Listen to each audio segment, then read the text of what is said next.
অনেক দিনের ভাবনার অবসান করল নাসা। নাসা সম্প্রতি চন্দ্রপৃষ্ঠের অদেখাদিকটির ছবি প্রকাশ করল।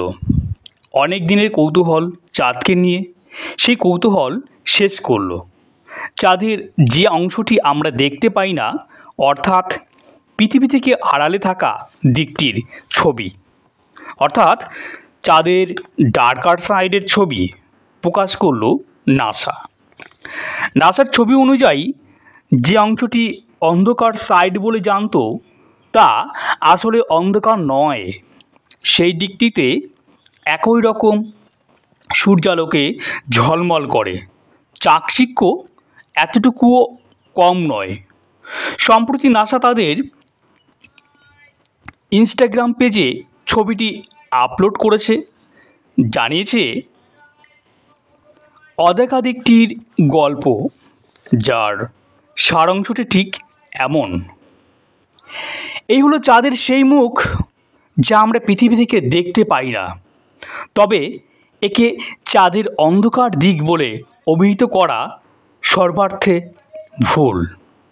কারণ সূর্যের আলো যতখানি চাঁদের চেনা প্রান্তরে পড়ে, ততটাই আলোকিত করে না দেখা অংশটিতে। চাঁদের এই অংশটি দেখতে কেমন তা বিস্তারিত বর্ণনা দিয়েছে নাসা। চাঁদের প্রান্তরের জমি অনেক বেশি অমসৃণ এবং কঠিন, কিন্তু এই প্রান্তরে মারিয়া পরিমাণ অনেক কম। মারিয়া হলো চন্দ্রপৃষ্ঠে থাকা অন্ধকারাচ্ছন্ন বিশালাকৃতির সামান্য নিচু সমতল ভূমি, যা আগ্নেয়গিরি বিস্ফোরণের লাভা থেকেই তৈরি হয়েছে বলে বিজ্ঞানীদের অনুমান। এই স্থানগুলিতে মাটিতে লোহার পরিমাণ বেশি থাকায় সূর্যের আলো প্রতিফলন কম হয়, ফলে সাধারণ চোখে এইগুলি চাঁদের গায়ের কালচে ছোপের মতো মনে হয়। এগুলি হলো চাঁদের কলঙ্ক, যাকে এককালে সমুদ্র ভেবে ভুল করেছিলেন মহাকাশচারীরা। মারিয়া কথাটির ল্যাটিন শব্দের অর্থ হলো সমুদ্রই বটে। মারিয়া চাঁদের দৃশ্যমান প্রান্তরে প্রায় 16% জুড়ে ছড়িয়ে আছে। নাসার নতুন ছবিতে স্পষ্ট।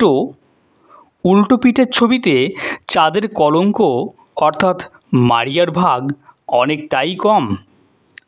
তবে এই অঞ্চলে ক্রেটার বা ছোট বড় গর্তের সংখ্যা একেবারে কম নয়। চাঁদের দৃশ্যমান প্রান্তরের মতোই তা ছড়িয়ে আছে, যা দেখে অনেকে বুধের পৃষ্ঠদেশ বা বৃহস্পতির দ্বিতীয় বৃহত্তম উপগ্রহ ক্যালিস্টোর সাথে মিল পেয়েছেন। চাঁদ ও পৃথিবীর আকর্ষণ ক্রিয়া, যার নাম হলো টাইডাল লকিং বা মহাকর্ষীয় প্রবাহ বন্ধতা, যার ফলেই চাঁদের একটি দিক পৃথিবীর দিকে মুখ করে থাকে। আজ চাঁদ নিয়ে এতটুকুই। পরবর্তীকালে আরও অন্য বিষয়ে কথা হবে। যদি বিষয়টি ভালো লেগে থাকে তাহলে চ্যানেলটি অবশ্যই সাবস্ক্রাইব করবেন। লাইক কমেন্ট আপনাদের কাছ থেকে আশা করি। নমস্কার।